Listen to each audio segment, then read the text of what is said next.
Hello everyone, welcome to How to Do It. In this video, we'll see how to install Go language in Windows 10. So let's get started. So to download Go, just visit this URL, that is golang.org. I'll provide the link in the description. And go ahead and download the Windows MSI. So as soon as you click on it, the download will start.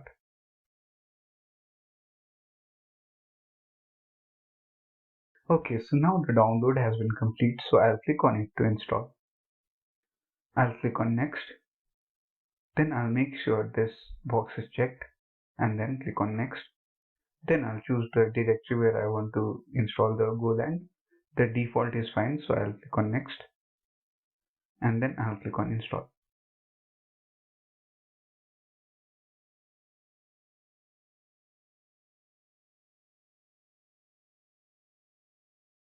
Okay, so now the installation has been complete, so I'll just click on finish.